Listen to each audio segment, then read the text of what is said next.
えるかな。まあまあまあまあ見えるね。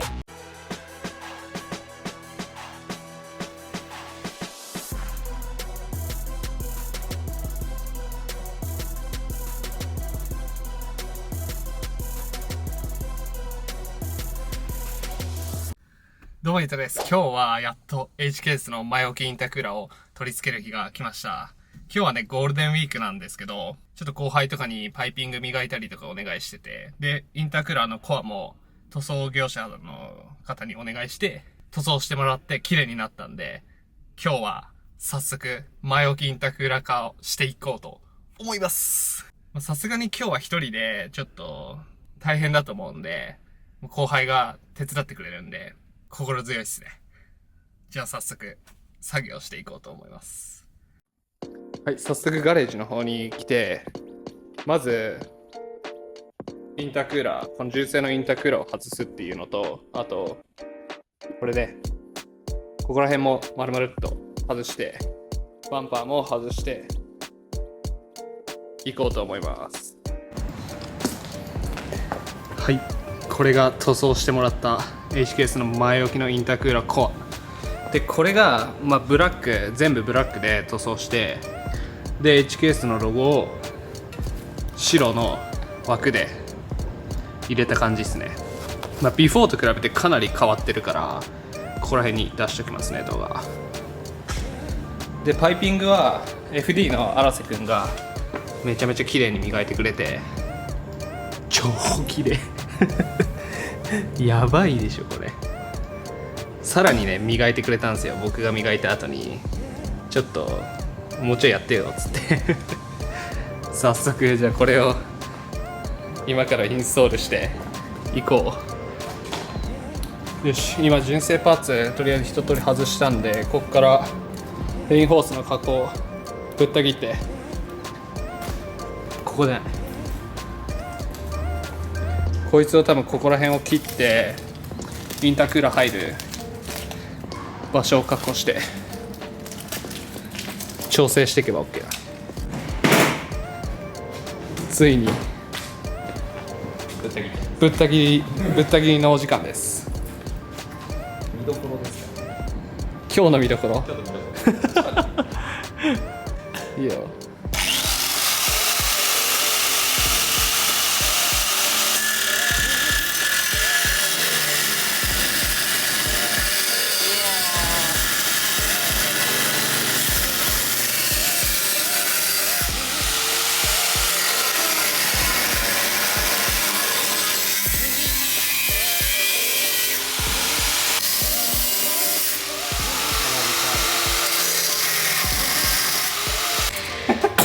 待って、またハマってんだけど来た来た。おいおい取れました。どれじゃない最後のパワーパワおいー。オッケー。やばオッケー。今グラインダーで削ったんで、削ったところを塗装して錆止めをしていきます。でここからコアを仮組みして、でパイピングをタービン側から、こっちのタービンからこうぐるっと、で最後ここに戻ってくるように、スロットルに戻るようにパイピングを組んだら終了。は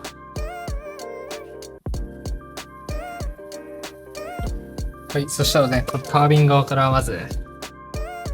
パイプを組んでいきます。はい、だいぶ作業がね進んで、今もうパイプを全部組み直しました。でしっかりタービンから、あとねここが一番マジでしんどかった。下通ってきて、で前の方に来て、でここでスロットルの方に行くような感じにレイアウトになってます。でこれがどうすか今ねちょっとバンパー汚いんだけど HKS っていうロゴが見えるのが分かると思います。いやこれはやばいマジで。どう？めっちゃ良くない？でやっぱここのバンパーはねちょっと削る必要があったっていうのと、あとここはネットはつけられない。ボルテックスのバンパーでも少し加工は必要だっていうのは分かりましたねこれで。でここはネット普通に問題なく左右ともね問題なく取り付けられるんで、フロントだけちょっとネットは無理かなって感じ。この下の部分よし、アイドリングも問題ないし、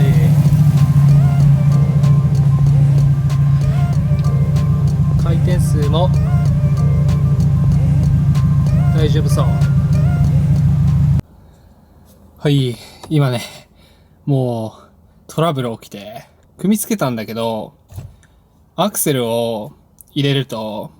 エンジン回転数がもう一気に下がってエンストしてしまうっていうことが起きて、で何回か ECU リセットもさせてやったんだけどダメで、とりあえず今日は純正に戻して、ちょっと考えます。どうしようかなわかんねえ。でもとりあえず配管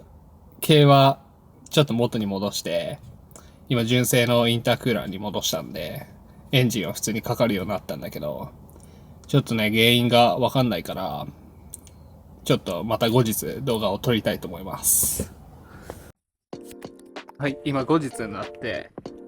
いろいろパーツが届いたんで、今回これのブローオフのリターンのニップルこいつをつけて、このフレキシビルのね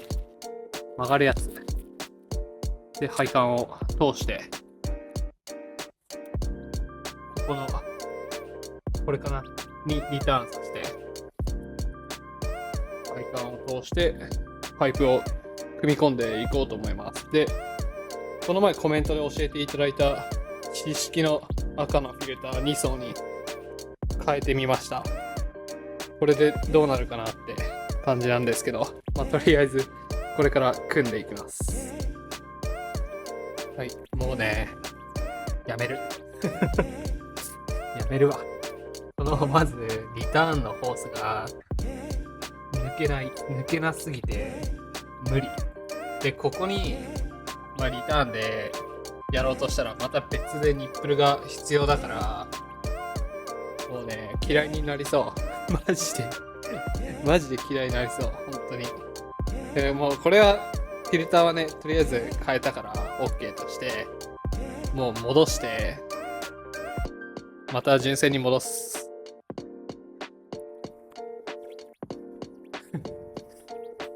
なんだかんだホームセンターに行ってここのジョイントを探して、でそれでこんな感じのパイプがあったんだけど、それを削ってジョイントにしてつなげました。でこれでとりあえず一通りつなげたんで、一回エンジン始動してみたいと思います。うわマジ緊張の一瞬。頼む頼む。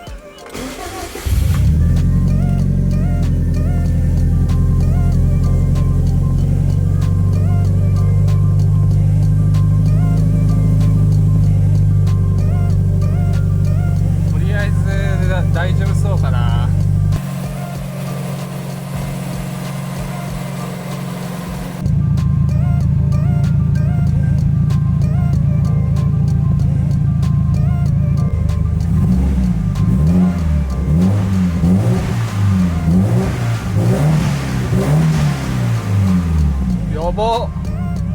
やばい。これは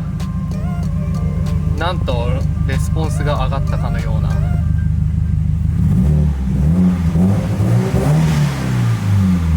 いいねはい、今ね、バンパーの加工をしてたんだけど、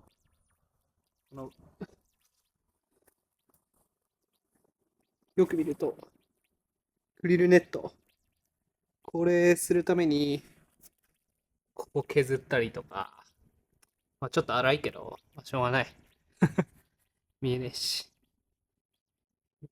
めっちゃいいね、これ。ち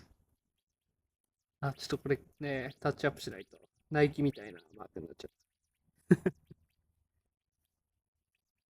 よし、じゃあこれであとは、戻して完成。よし、戻していこう。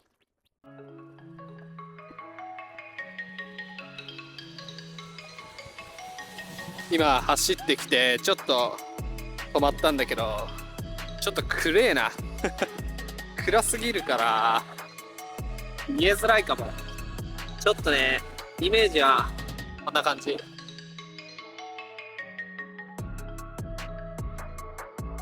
見えるかな。まあ見えるね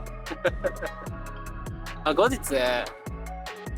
明るい時にまた撮影したいと思います。よし、これで見えるなで、今回このブローフリターンにして純正の配管に戻してあります。で、ここがね、もう迷ったんだけど、なんか適当なパイプを削って調整してっていうのを繰り返して、なんとか今ついてる状態です。やっぱこのレイアウトいいよね、前置きのね。で、コメント欄で教えていただいた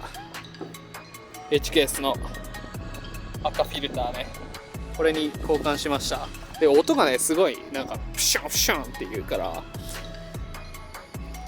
俺はあんま好きじゃないからボックスつけたいんだけど、まあで、ついでにこれをね、カンガルー袋に変更しました。これはね、 Amazon とかで超安いから、これでプラグ交換もすぐできるようになったし、メンテナンス性もいいかなって感じになりましたね。そう、これね、純正のブローフのリターンの配管を使うと、こっちのイン側のアウト側、タービンから来る方、ちょっとパイプが入れにくいんだよね。この下にこのブローフのパイプがあるから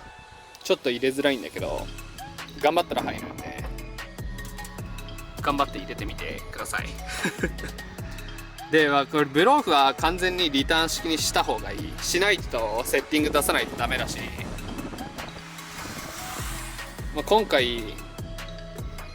ブローフリターンにして今のところ問題ない、普通に走るから。で、 ECU もバッテリーを外してリセットっていう状態をして今しそうっていう段階ですね。じゃあちょっと今日暗いんで、また後日明るい時に撮影して皆さんにお見せしたいと思います。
はい、こんな感じで明るい時に撮影してみました。どうですか？結構ね、前置きにしたことで見た目が変わったと思います。もうめちゃめちゃ自分的には気に入ってますマジで本当に良かったわ。取り付けられて本当に良かった。今回の前置きインタークーラーの取り付けにあたってすごい周りの人にも協力していただいたんで、本当に皆さん協力していただいた方々ありがとうございました。本当に皆さんのおかげでね、こういう形で取り付けができたと思います。まあ今後、インプレッサに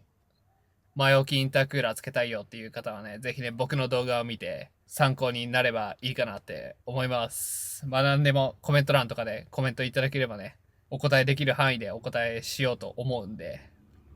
ぜひ何でも聞いてください。じゃあ今日はこんな感じで動画終わろうかなと思います。この H ケースのフロントマウントインタークーラーが良かったよっていう方はね、グッドボタンと、新しい方はチャンネル登録をぜひよろしくお願いいたします。では、また